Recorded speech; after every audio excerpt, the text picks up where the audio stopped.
For those of you who were with us last week, this will be a continuation. And for those of you who were not here last week, I will just say a few words so that you can follow better the storyline.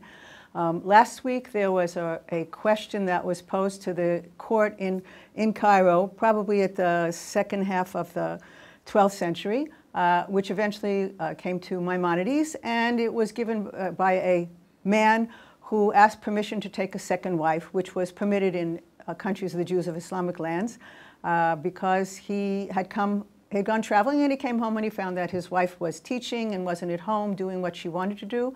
And basically Maimonides said that he could not take a second wife because she had a clause in her ketubah, in her marriage contract, called the monogamy clause, later called the monogamy clause, and had this clause saying that no, if she objects to him taking a second wife, then it's too bad. But Maimonides did add at the end of his answer a little note saying that as her husband, he did have the right to prevent her from teaching. I would rather say to prevent her from working, but obviously by teaching she was working, and he could force her to come home. And that's where we left off. Now, there was another responsa, another set of questions and answers in the collection, that was put together by Professor Joshua Blau of Maimonides' responsa. And in it, we have number 34. The last one was 45. The numbers are just sort of by chance, not chronological, because there are no dates here. And let's take a look at the question. Here we go. Concerning a man who married a 9-year-old, and she had a portion in common property with her mother-in-law and her own sister, and they all live in one courtyard. First of all, we should not be totally shocked that he married a 9-year-old. This marriage, we are going to assume that the shidduch was made in that they did not have conjugal rights yet. But what we have often is that there are families that want to make matches with those who have common property, as we saw here. So she has common property with her mother-in-law and her own sister. They live in a courtyard, and by doing this, then the children will inherit, and it will be a fairly common and efficient kind of way to make successful, hopefully successful shidduch. The mother of the aforesaid man obligated herself in writing to support the aforesaid woman for 10 years, and did support her for 7 years. So again, here we see that she's 9 years old. We don't know quite how old the boy is, but let's assume maybe he was 12 or 13. Then could not support, they could not support themselves, so the mother-in-law, who was living right next to her, she's also her neighbor, said, I will support you both for 10 years. She did not keep her word.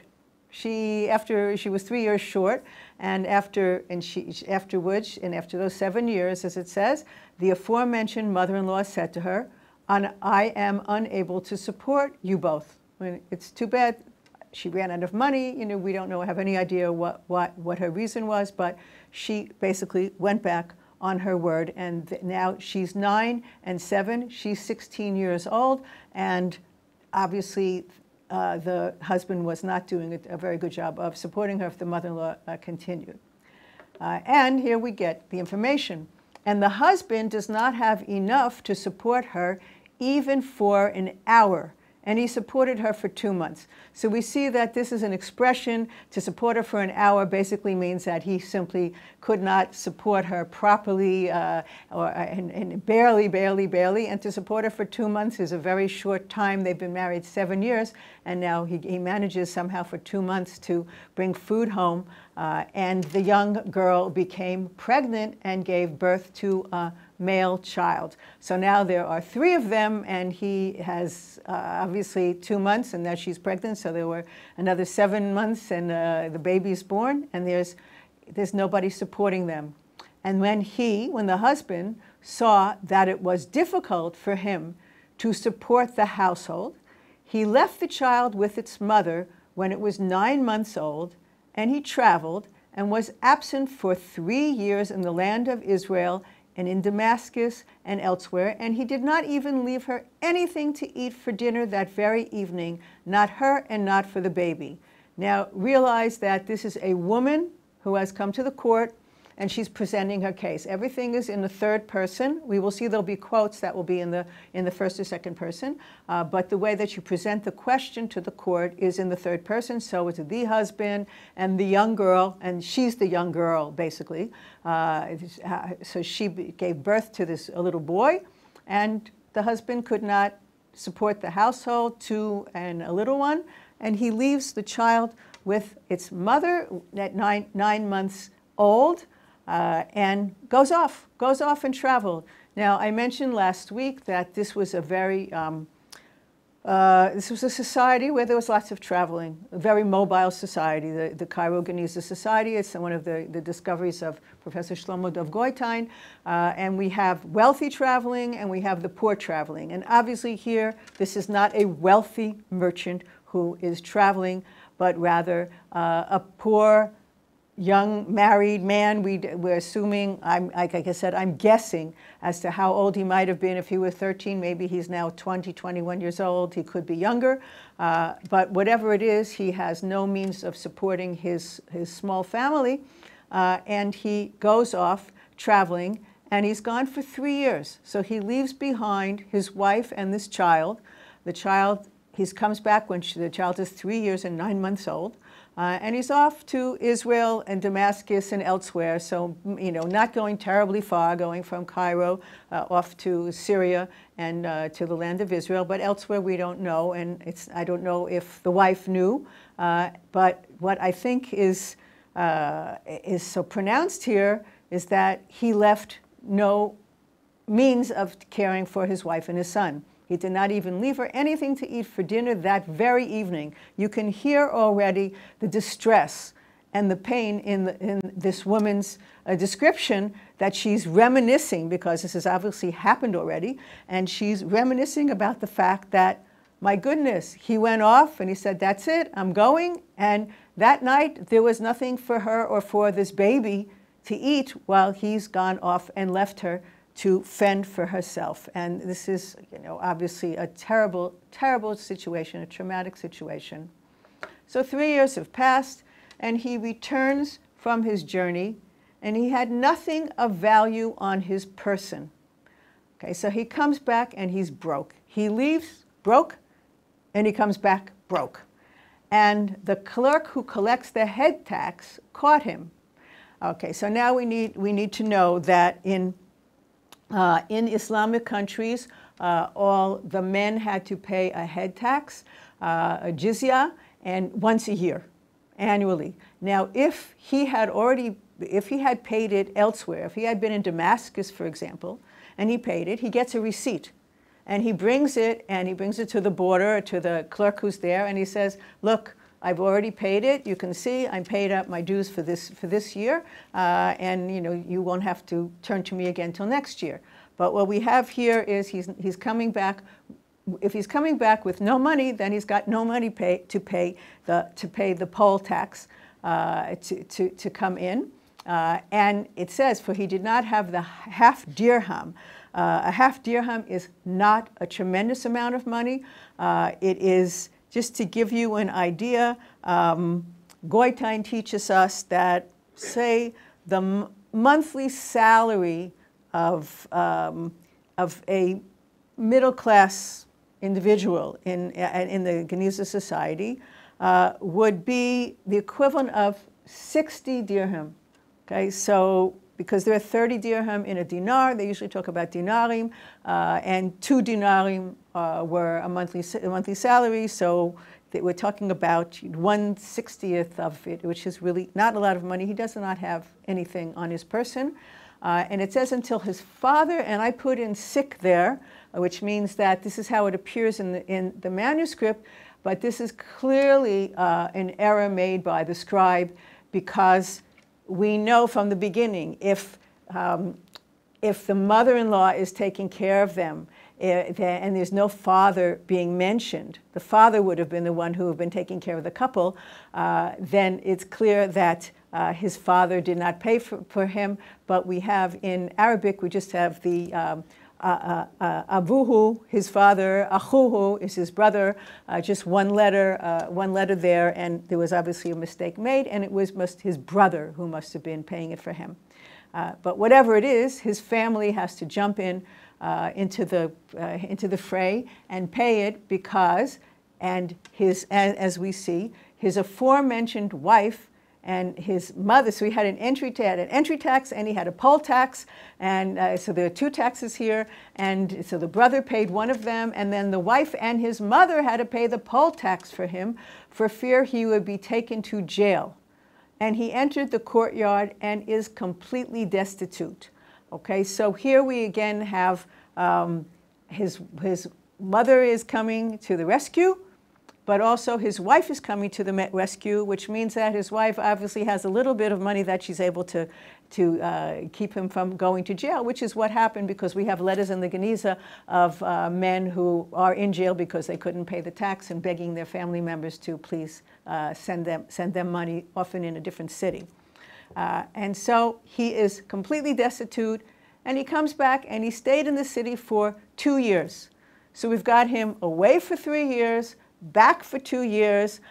This little boy is 5 years and 9 months old. He's about 6 years old.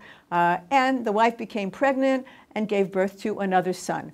So right now, all we know is that we have no idea what his profession is. Notice this, it's not mentioned what his profession is because he didn't have a profession, obviously, as a child. He was not able to support his wife and the son. He goes off and he comes back destitute, so presumably he didn't manage to find himself a worthwhile profession. And he manages, clearly, obviously, only to do one thing. He manages to get his wife pregnant and has another son. So now, if it wasn't bad enough to have 3 mouths to feed, now there are 4 mouths to feed. And he, the father, left him with her when he was 1.5 years. So, and returned to traveling a second time. And he did not leave her with even an hour's worth of support and disappeared for another 3 years. So look at this situation, at this woman's situation. She's very young. She's still in her early 20s. And she's now got 2 little boys, a baby and a 5 or 6 year old, and the husband goes off, and once again he did not leave her with even an hour's worth of support, and for another 3 years she's alone there. Obviously the mother-in-law is not involved anymore, even though she's her neighbor, and she's got these 2 little boys to take care of and no means. The aforesaid woman's age became 25 years. And she was in utter degradation from poverty. I mean, she might have been going to the community to get tzedakah. There were 2 days a week when you stood online outside and you got flour. You rarely got money, but you got flour so that you could make bread, and there would be something before Shabbat. And here she's got degradation and 2 sons whose hunger outweighed their satiation. Again, keep in mind the fact that this woman is at the court, and she's presenting her case, and she's humiliated. I mean, she's explaining this terrible, terrible situation, and she's going on because of the hard level of these problems that she faced. And all the time that she was with him, he did not provide her for oil for light. So once it got dark, gets dark now at 4 o'clock in Jerusalem, once it gets dark, she's sitting in the dark, not during the week, or on the Sabbath, or on the holidays. And she could never benefit from the light of a lamp. There was no oil for a lamp unless she entered his mother's home, which her neighbor, or his brother's home. So again, we have here the brother is part of the family, so it makes sense that the brother helped to pay for the poll tax, since she lives with them in the courtyard. So again, we see she's got her sister, her mother-in-law, her brother-in-law, they're all in the same courtyard, and she is either sitting in the dark or having to go over and beg for them to let her just sit in to have some light once the sun has gone down. Quite an awful situation, to say the least. And she was burned out, and it's sort of appropriate to be burned out if we just talked about the lights and sitting in the dark. She was burned out by the poverty and the terrible situation in which she found herself. And she's got to figure out a way to get out of the situation. So she tells the court, and she has a brother who teaches Bible. And the woman has knowledge of the Bible. She asked her brother to let her teach the children Bible with him, so that she would have a means of sustaining herself and her sons, since she was already near to death from the misery in which she was enveloped, and he, the husband, was absent. Again, the description she gives here of her life, of being near to death, of nearly starving to death, of being so miserable that is unbelievable, and the husband's nowhere to be found. She doesn't even know where he is. He's gone off for another 2 years. But fortunately, she has a brother who was a teacher. I will explain to you just a little bit about the schools then. The schools then were usually, could be in a private home or could be in an apartment that could be rented out. We're talking here of an elementary school, of a Beit Midrash, of a school for boys who are learning the basics, learning the ABCs, the Aleph Bet, and Bible, and probably the prayers from the prayer book. And so she turns to her brother and she says, you know, maybe you could use an assistant. Maybe I could also teach, you know, and you could also then take more students if you have 2 teachers, if there are 2 of us. And she says she has knowledge of the Bible. Okay, so we're getting something very interesting. In the second half of the 12th century, we have a literate woman. And we have many, many questions about women's literacy when they're writing letters, if they've gone to scribes.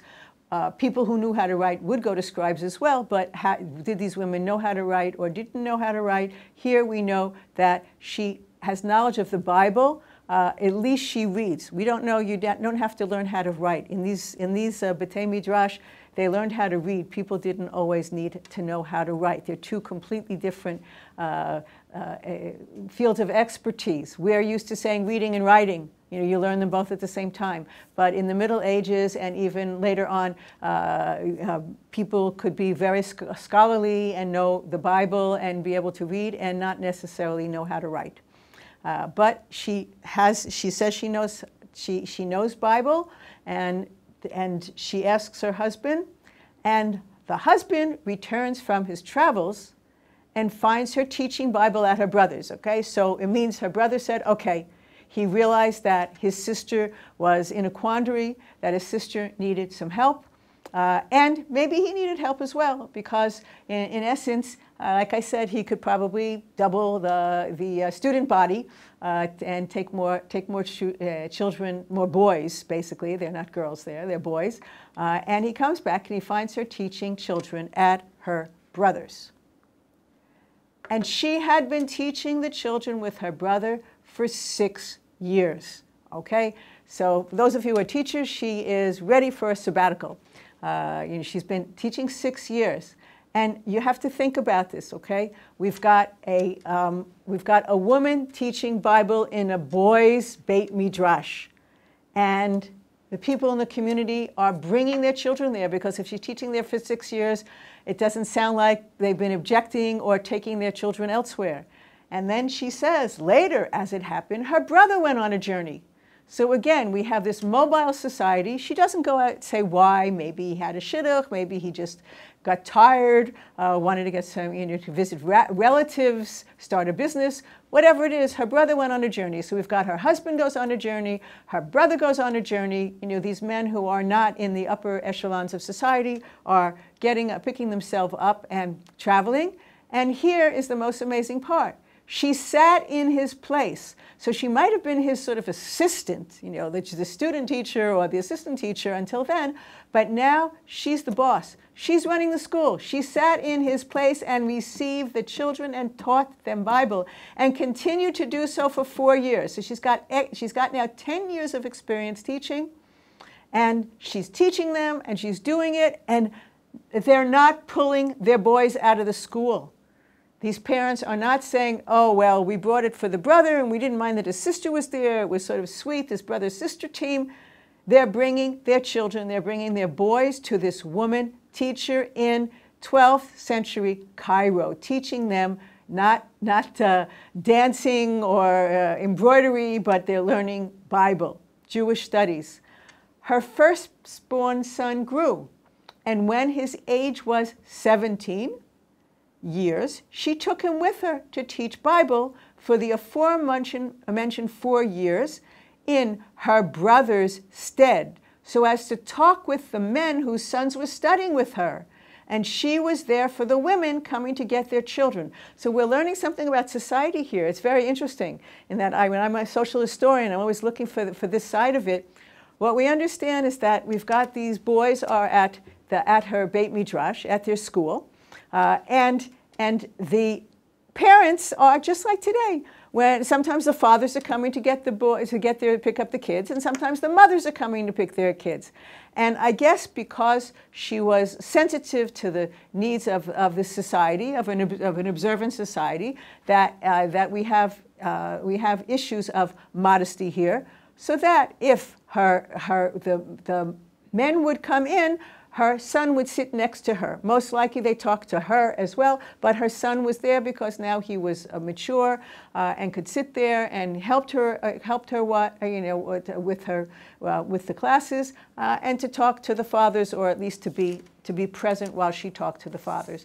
So we see what's going on in this school. It's an active place with parents coming.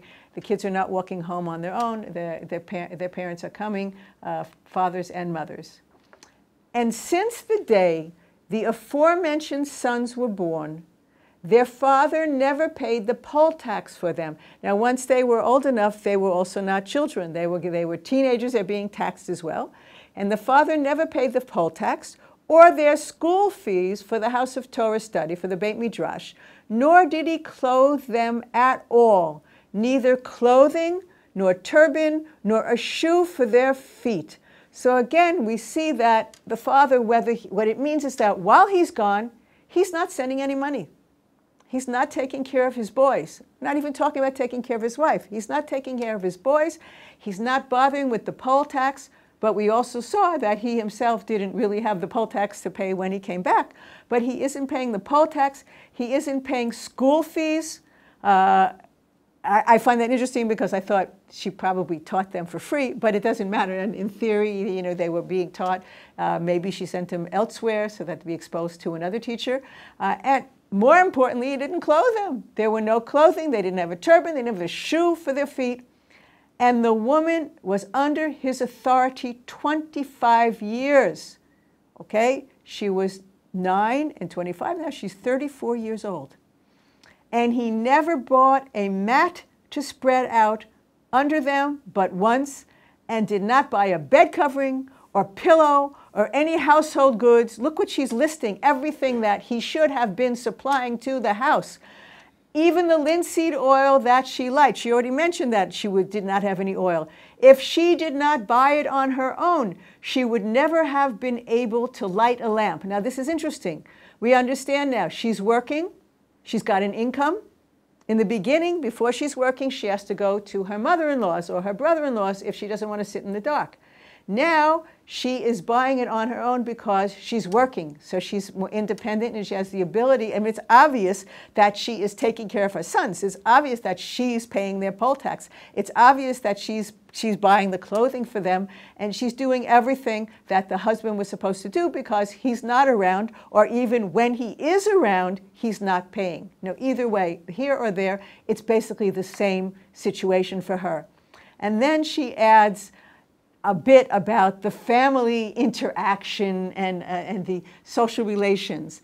Neither she nor the children have had any pleasure from him, not even verbally, except for curses and foul language. So we discovered that this young man is a delightful father and husband, and lots of fun to be around.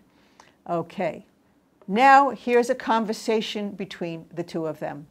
He told her, now he's talking to her, either live in your house like everyone else. Okay, it turns out she's not living in the house. live in the house like everyone else, or give me the right to wed another woman. Again, we know that you can have more than one wife. The aforesaid woman said to him, and here we go, the first person now, and you hear her talking. You hear this woman's voice in 12th century Egypt. I am sick and tired of poverty, which I had at first. And my sons and I have only been able to survive since the day I began teaching the children. And she said to him, if you want a divorce, I will release you and not detain you. But let you marry another woman, and that's my question mark and exclamation mark, I shall never do that. Okay, so here we have a discussion between the pair where he is annoyed that she is not at home, that she's teaching and she's at the school. And he says, you know what, come home or let me marry another woman. And she says, you know what, I'm fine with divorcing you, because she's basically been equivalent to, you know, an independent woman. She's been as though she has no husband. He's not taking care of her. And she's miserable. And she's miserable also because she just said that he's not pleasant to be with. He's a nasty man. And she's saying, I know, this is the only way I've been able to survive, is that by teaching. So you're asking me to come home? But it's okay. I'm okay with the divorce. That's fine with me. But you're going to marry another woman. She already realizes what will happen to that other woman. That other woman will be put into the exact same situation she's in. That other woman will have no support whatsoever, be absolutely miserable, be forced to stay at home and have a husband who's not going to support her. And usually when a man takes a second wife, it's because he's wealthy and can afford it. I mean, some men took a second wife because their wives were barren, and then they would get permission. But most of the time, they could afford the second wife. And this man can't afford his first wife, so even more so the second. And then she describes the situation of what's going on. Despite the fact, she says, that he is at his mother's day and night. Okay, so she's at the school, and he's going to mom's. Because mom obviously is cooking for him, or somehow she's managing to cook for him. And if he buys something for a pittance, it is for him and his mother. And his wife knows nothing of it. Later he complains to everyone in the city that she, the wife, is not fulfilling his needs and is not sleeping at home. So notice what's going on. This man is embarrassing her. He's going around town complaining about her, and that's why she said he has nothing pleasant whatsoever to say. And he says, no, she's not doing anything. She's not, you know, cooking for me and not sleeping at home. And if he has something to buy, he buys it from mom. An ideal situation. I think that you can clearly see that. She told him, we have no need of such shame. In other words, you don't have to go around embarrassing me and saying terrible things. Come, I will take you from your mothers. I will not prevent you from sleeping at home. And if you want, come and live with me at the school. So now we find out where she is, because he said you're not sleeping at home. Come live with me at the school. Rent out the portion that is mine in the partnership with your mother and my sister. So she is offering him the opportunity to become a landlord. Take the rent for yourself. For I am split in 2 courtyards. In other words, I have property in one courtyard, but rent in another. So she has, the apartment that she has in the courtyard has been sitting empty. It's empty.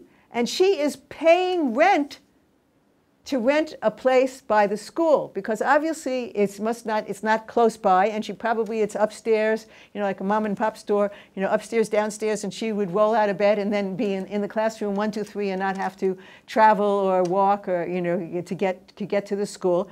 And she's explaining to us that, you know what, she owns one place, it's empty, she's paying rent, and she's giving the husband an opportunity to earn an income. Rent out the portion that is mine and take the rent for yourself. Not rent it out and give it to me, but take it for yourself, because I'm split. And she pays 14 dirham rent to the school. Look what she's paying, 14 dirham. He didn't have a half a dirham to pay for the tax when he came in. She's paying 14 dirham, which I said, that's like almost half a dinar. Dinar is 30 dirham.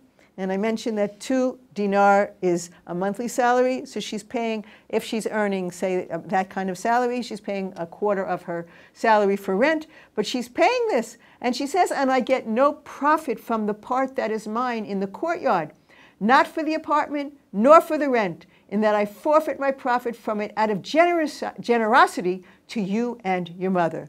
Okay? I think she's giving him a great offer. His response, he says to her, I will not rent it, and I will not take the rent, but you will either live in your house like the rest of the daughters of Israel, or grant me the right to marry another.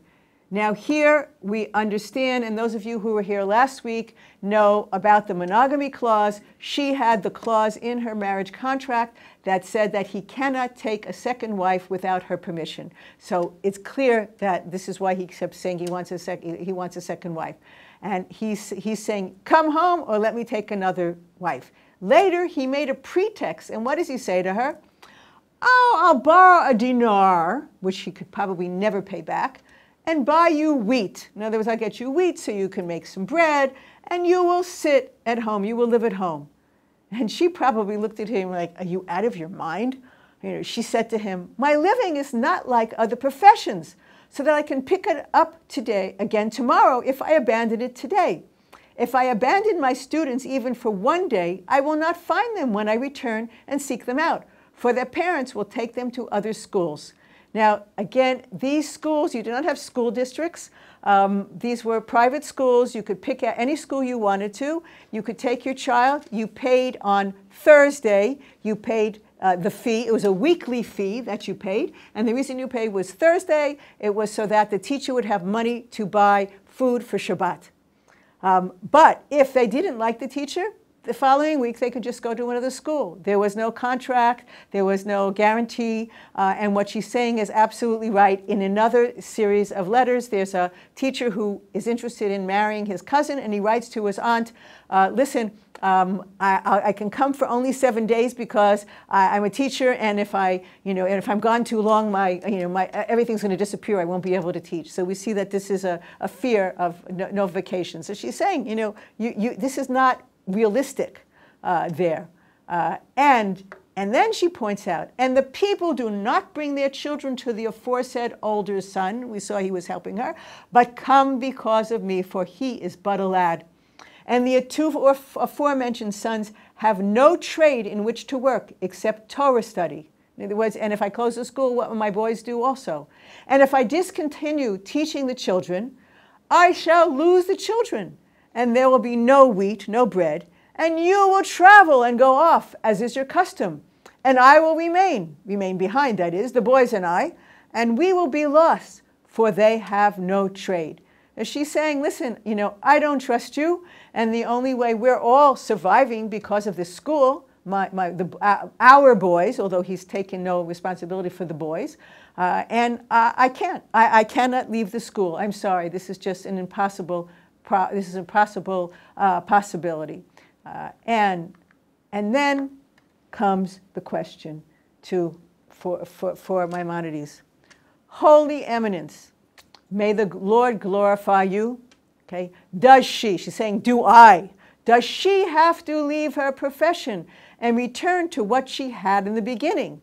And we know she's described what she had in the beginning, which was nothing, absolutely nothing. And does she have to fulfill his needs and serve him when he does not provide her with food or drink or clothes, and does not do a thing for her that is said in the Torah? Pay attention to what's going on here. She is a scholar already. She knows the Bible. She's been teaching it for more than 10 years. She knows that in Exodus, the 21st chapter of Exodus, the 10th verse, it talks about the obligation of the husband to provide food, clothing, and conjugal rights. So far, we've only seen conjugal rights. She has 2 boys. Food and clothing, nothing, not for her and not for her boys. And she's saying, wait a minute. He's claiming I'm not fulfilling his needs. But what's written in the Torah? What's written in the Torah is that he has an obligation to me, and he's not doing it. And here, what we are seeing here is we're seeing the ability of a woman to ask a question in the court, a question that she's basing on Torah because she has been empowered by her knowledge. She has the power to come in front and say, hey, wait a minute, he's complaining. He's sitting there and saying, you don't do this and you don't do that. And she hasn't said anything to him, but she's saying to the court, the Torah says that he owes me 3 things. And he's not doing anything for that. And then she says, and is she required to give him permission to marry another woman? And we know she isn't because she's got this clause saying that you cannot change a clause in the marriage contract. It's ironclad. You cannot change it. And she says, inform us. What is the legal obligation in all that is written above?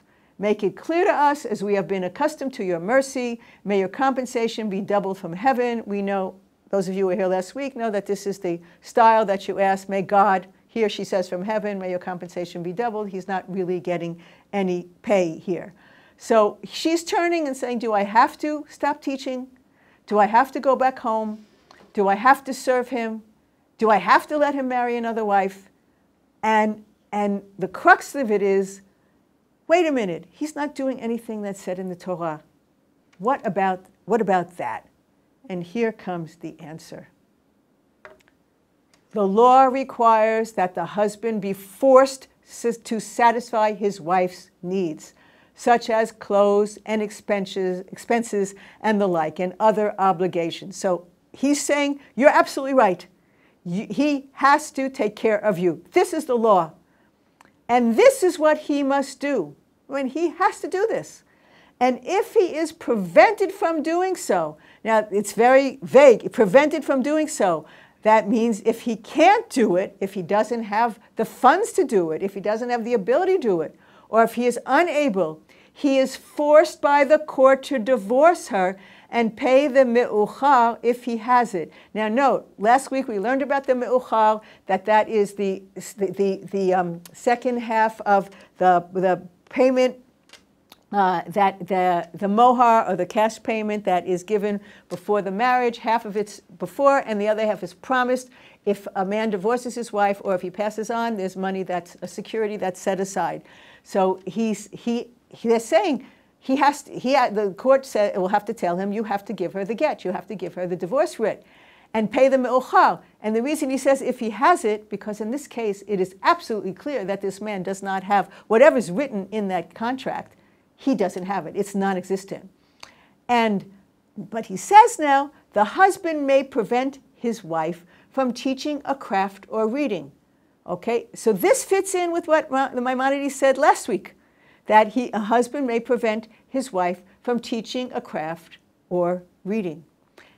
But then, he says, having heard what's going on here, he's giving her a way to circumvent this dilemma. And the way of circumvention for this woman, if her words are the words of truth. I have to tell you that the first time I saw that, I was offended. I said, come on, do you think that she's lying? Do you think that she would make up this story?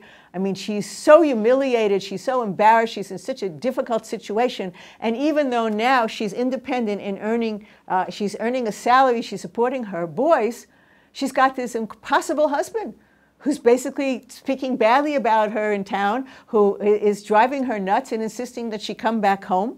But I discovered that this is just a style that is said, that he's sort of saying this to cover himself. He's not going to give her a lie detector test. So here he's saying, and the way of circumvention for her is for her to rebel and leave without the me'uchar. Now, rebellion here is a moredet in Hebrew.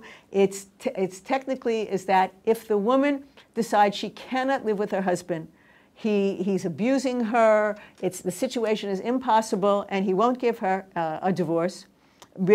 She refuses sex, which is grounds for him to divorce her, and basically she's got in her ketubah, there's a certain sum that's listed, and it is reduced on a monthly basis until nothing remains.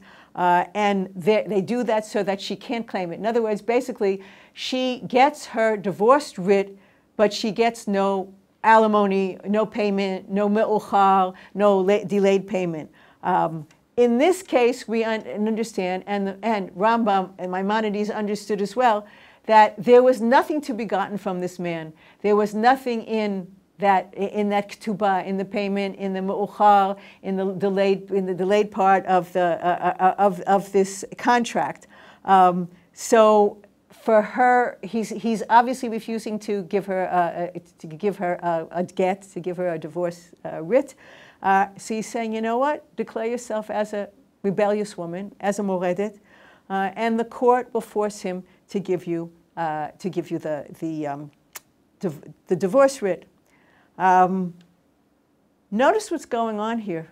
Again, we're watching how a woman's life progresses from dire poverty to seeking out an option, to finding a realistic way to support herself, to support her boys, and then realizing that life is so miserable with this husband who is really, not done anything.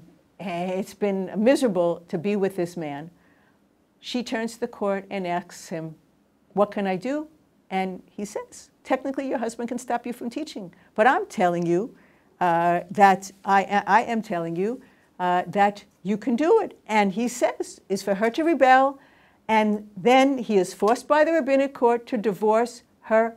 And the last line is beautiful, and she will be her own woman, free to teach whomever she pleases and do whatever she pleases. And thus wrote Moshe. So we see Maimonides does not object to a woman teaching. Last week, he didn't say a woman shouldn't be teaching. He said the husband can prevent her from teaching. He didn't get into it on a one-to-one level. He was telling the husband what his rights were. But here he's saying, as a divorcee, she will be independent. She can teach whoever she wants. She can do whatever she pleases. Now, what I want to end on is this. My students always say, that question, that situation from the week before, it seemed a little bit like this situation. Could this be the husband asked the court and then the wife asked the court? Bingo. That's exactly what happened.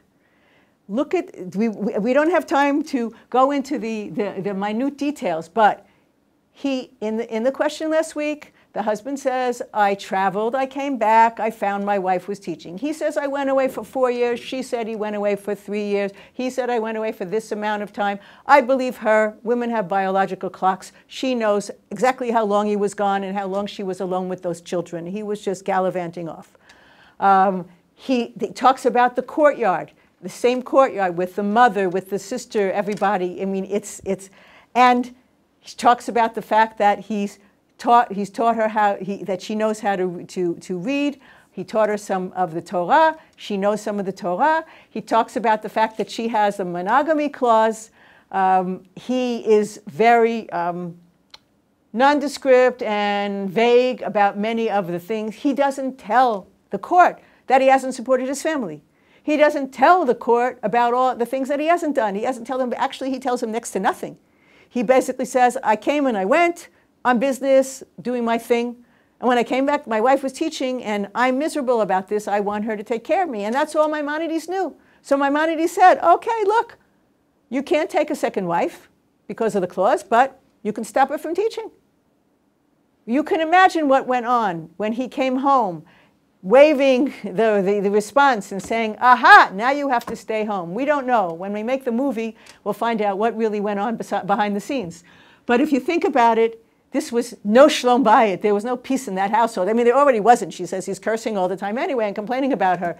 But I could imagine that she must have gone berserk when he came home and said, I can force you to stop teaching. The court can force you to stop teaching. And then she girds her loins and she goes to the court. And she presents this moving, incredible question where she goes into these details to show how awful her life had been and how she pulled herself out of poverty. And she supports her children, and she's doing okay. And she even says to the husband, I'll give you a way to earn money. And the creep says no. He says, no, come home. And she knows what to ask. She knows what to ask, and she has the strength. Here, she has the strength. She's got her own source of income. She's independent. She is maneuvering within the limit of Jewish law. She's using the law. And she doesn't come to him and say, I want to be a rebellious woman. She's saying, I'm happy to divorce him, but he won't let me. What can I do? But she brings the Torah into it, his obligations that he has neglected. And consequently, Maimonides sees the situation, and he says, get out of that marriage. The court won't throw you out of your school. Now, he had to realize that it was the same woman. Again, they're anonymous. There are no names here. But he had to realize that it was the same situation.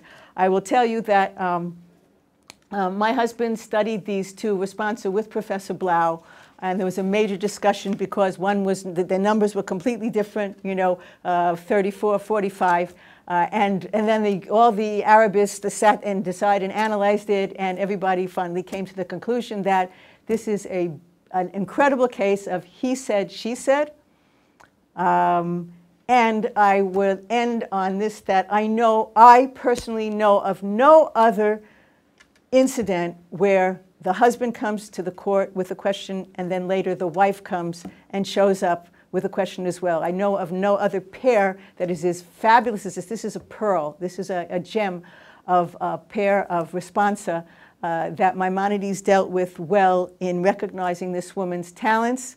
She had to be a wonderful teacher if she was teaching on her own, and the people in the community recognized that she needed the job, but also that she was a good teacher and continued going there. And we see that she manages, this divorce would be her way to freedom, and hopefully she followed his advice and was not forced by her husband to do anything. And if he found another wife, that's another story. Thank you. Thank you very much, Professor. That was fascinating. And I'm going to begin with Tila's question. What was the time difference between the responses? Do we know which one came first? No, I have said this. There are no, last week I explained that there are no names on responsa, there are no dates on responsa. We only know that they were both presented to the court of Maimonides, so it was sometime between 1167 and 1204.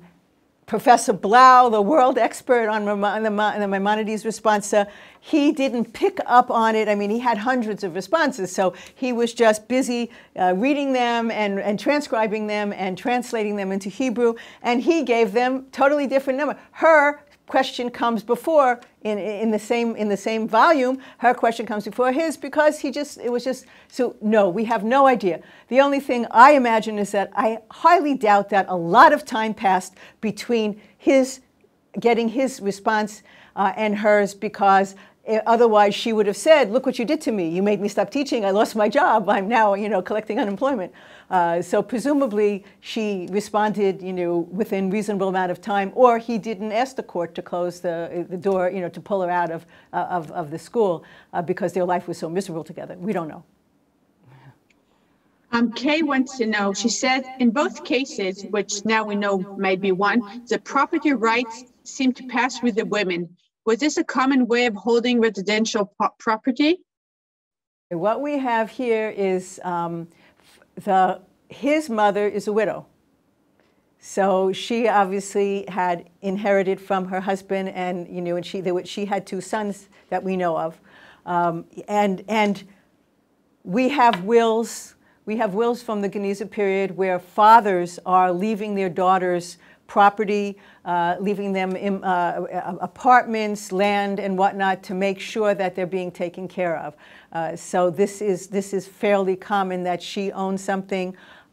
She owns something there. I assume that she's an orphan. She was married at 9 years old, There's no discussion of her father. We don't know who did the conditions for the ketubah, but we're assuming that she and her sister were orphans, but she does have a brother, so it's very likely that things were divided 3 ways, or that they gave the girls the property because the brother had a profession. We don't know. The girls were very young and had no profession. Yeah. Thomas wants to know if anyone has suggested using this as a solution for agunot today. Oh, being a moredet? No, well, first of Yes. all, it's a completely different thing. For a moredet, the husband is present with the wife because she's refusing to have sex with him. And if he's disappearing, it can't, no, it's a completely different thing. If she had gone while he was away, saying my husband is not supporting me and he's gone, then she could have said, I feel like an aguna. But she doesn't. She just says that, the men disappeared for sometimes 2, 3, 4 years and came back. Usually they came back with some profit and some way of supporting their family. And usually they sent, we know this from letters, that they send their wives, I'm sending you now silk, I'm sending you now various spices, sell them at this price, to take care of them. But no, this is no way a case of an aguna. And again, a moredet has to be in the same town as her husband in order to refuse to sleep with him. Adina would like to know what age was typical for men and women to wed in this period. Was 9 years old typical? That's a hard question. I would say 9 is a little on the young side. Sometimes you would have just the erusin, they would just make the contract, but she would stay home and not be brought to the groom until later on. I think that it usually was closer to 12. If you're interested, there's a wonderful book about adolescent girls in the Cairo Genizah, written by Eve Krakowski. And she really goes into it. I think that this is a little on the young side, but it happened. Well, David has a complicated question. I'll try to summarize it, but he said that a difference between last week's response and this week is that there's no mention of her sons in last week's. And maybe the difference between the two situations is that there's no modesty issue now, that we know that her sons are with her. Okay, when the husband was saying that it wasn't modest, we don't know at which point he is saying this, whether he's saying it when the older boy was still young, before the brother left. Mm-hmm. We've got changing, the scene is changing all the time. And not only that, she goes into great detail. She's being precise. She's being, she's letting everyone know what was going on. He isn't. He's sort of mentioning in passing, he's telling the minimum of what he feels necessary in order to get the answer that he wants. He's not interested in describing in detail what's going on. So I do not trust his timing. His timeline is not the same as hers. Again, he said, I've gone 4 years and 4 years, and she said 3 years and 2 years. And I believe her. And I don't think that that's a reason to say it's not the same thing, because he just, it's not like I was gone 4 years and I spent 300 dirham and I sent to her, already, or I spent 300 dinarim. He did nothing. He was gone and he came back and paid no attention. And then, everybody got bigger. So I don't think that I don't think that changed his attitude. They both were, but it is good that he pointed out the modesty issue, that we see that it's something that's real, that and it's possible that, you see, if he is saying this, the modesty issue, if he's bringing this to the court the same year that she's bringing it to the court, then the boys are already older. And he's just using that in general. He's not mentioning the fact that the boys are there and that the older boy is teaching. You know, so that just, now that I analyze it by, you know, in the answer, you see that, again, he's using the modesty issue to try to discredit her. He's not telling them that my son is there. He's just saying, what? She's talking to the fathers. He's not hanging around to see what's going on at school. He's not sitting there and watching her teach and seeing how good she is. He's not watching his son. He's not saying, I have pride, isn't this great? My son is a teacher. He has a profession. I'm nothing. And my wife and my son has a profession. And now my youngest son will probably have a profession. And I don't even need to support them. I mean, he could even have been a landlord and making money, but he chose not to. So, you know, he's being very careful about not saying anything that might prove him wrong.